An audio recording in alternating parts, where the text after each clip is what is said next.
Hello, people of YouTube. My name is Steve Gray. This is Gray's Guitars. Thank you for watching. So today we're going to be talking about why nobody talks about Rickenbacker guitars, or is it Rickenbacker or Rickenbacker? I used to always say Rickenbacker, but I think that's the popcorn. There's an A there, so we'll say Rickenbacker. um, and for starters, I mean, look at their atrocious website. This is like the official website. This looks like something fresh out of 2003. It looks like they're like 20 years behind here. And then, yeah, you have, like forums and galleries and stuff and contracts, careers. They got some stuff here, find a dealer, boutique. Let's just take a look at all the guitars here. And look at how tiny this is. Like, it's really hard to see what these are. Also, I just don't know anybody that currently plays one. I know like this is the John Lennon guitar. If you're familiar with the Beatles, yeah, I mean right there, 1964. That's where it's from.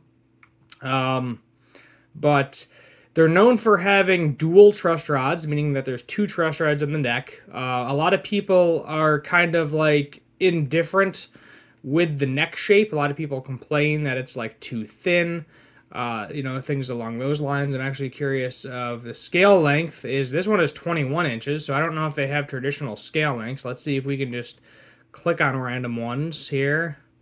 There's a Gibson scale length, 924 and 3/4. Do they have a 25 and a half inch scale length? Let's just click on another one. It might be 24 and 3/4 might be their go-to from just clicking on random models here. Let's try out a... Oh, they do have their acoustic guitar is 24.4. It's not 24.5. But, yeah, it seems like in general that the scale length on these is your kind of your standard Gibson scale length. Your 24 and 3/4. Pretty much across the board as I'm just randomly clicking on things. Let's try this one. Oh, this says discontinued model. So they even put discontinued models on here. But I know it's kind of like I guess you could call it a legacy brand. I like how this one doesn't have a picture, so we're going to have to Google that. There you go, it's a base. How much are these going for? $8 grand. Ho. Ho. Now it said ask somebody for a price, but this did, I mean... It said $8,000. Contact for special price. That is another reason why a lot of people do not like Rickenbacker. Because, look at this. I am on Guitar Center's website. Email for price. Email for price. Email for price. They don't like putting prices out. Because, to a certain extent, these are your rich guy's guitars. You might call them a boomer guitar. Things along those lines. Being that... they're expensive, You're really not gonna find one for less than $2,000. So, I mean, in my opinion, with guitars, playability wise, you really don't get, any better than $1,500. That seems for me that seems to be the cap. If I go out and buy a $1,500 guitar, it's going to be a beautiful guitar. It's going to play excellent. Everything's going to be fine. But then if I go buy like a $3,000 guitar, maybe there's some more fancy aesthetics, but playability wise, it's probably going to be right at where that $1,500 guitar is. At least in my experience, that's usually what I see. Kind of $1,500 is the cap. Playability wise. Now that's not always the case depending on the brand, but just going on the website, I mean, here's a used one right here, $2,300, but everything here is email for price unless it's used. That's the only way you can find them. So I don't know what these are going for new, because you would have to email Guitar Center, because they have it in all of their contracts that they don't display prices. So even if you're lucky enough to find one, basically meaning you find one in a Guitar Center, they're a used or a new one, there's a chance that you're going to have to interact with the staff to figure out what the price of the thing is. But I really don't know any modern players that play Rickenbacker. Let's see if we can find it. Modern. Let's see. Rickenbacker players. Rickenbacker players. Who is actually playing these things right now? Here's a list. Guitarist. Let's see if I recognize any of these names. Yes. Let's see here. I'm just going through here. Oh, Tom Petty and the Heartbreakers. Okay, I mean, that's a little bit of an older band. Oh, let's see here. The Eagles. Okay. All right. I don't know if he's known for playing one. I think the Eagles, I think of a Les Paul. George Harrison, John Lennon, the Beatles. Oh, Smashing Pumpkins. There you go. Yeah, there you go. There's John Lennon again. The Smiths. Okay, yep. Coldplay. Did not know that. But, oh, Radiohead. Also didn't know that. But, oh, Styx. Okay. All right.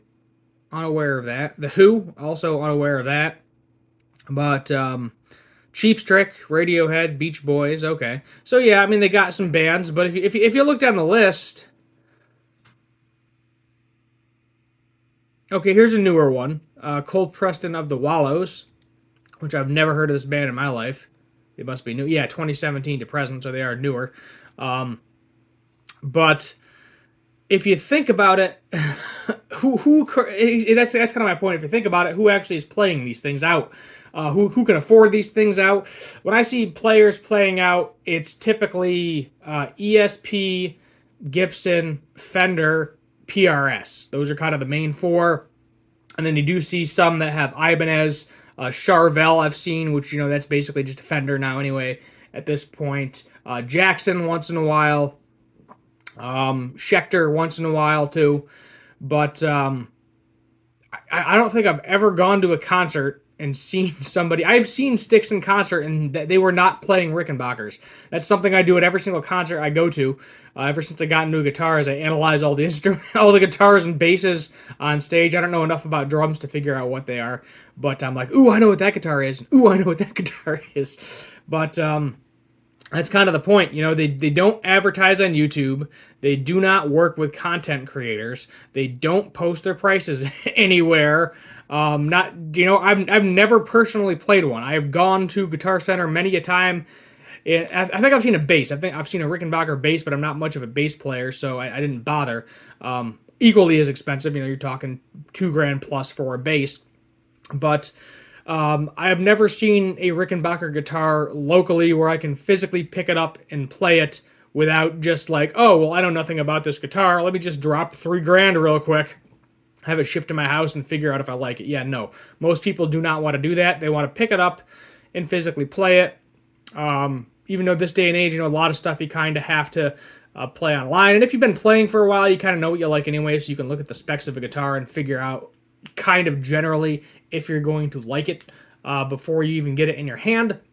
But if you're newer to guitar and you're looking for something fancy and you have the big fat paycheck, this is something where it's like, are you going to like it? Are you going to hate it? Who the heck knows? But they've been around forever.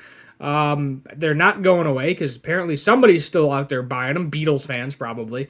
But there's no budget models. Everything is made in the U.S. They even say boutique. Boutique right here. Let's just click on boutique and see what happens. Oh, you can buy some parts. A pickup, $160. Yeah, these are kind of Gibson prices for stuff. That's what I call it, because Gibson pickups are really expensive too. Unless you go used, then it's not as bad.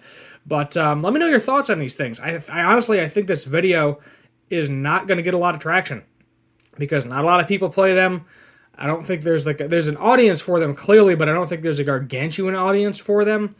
And I just don't really know anybody in modern bands that plays these things. So let me know your thoughts. Let me know your comments down below. Hit that subscribe button while you're down there. And I'm going to say this video, just because I'm talking about Rickenbacker, is probably going to get less than 100 views. But maybe you'll prove me wrong. Let's find out and see.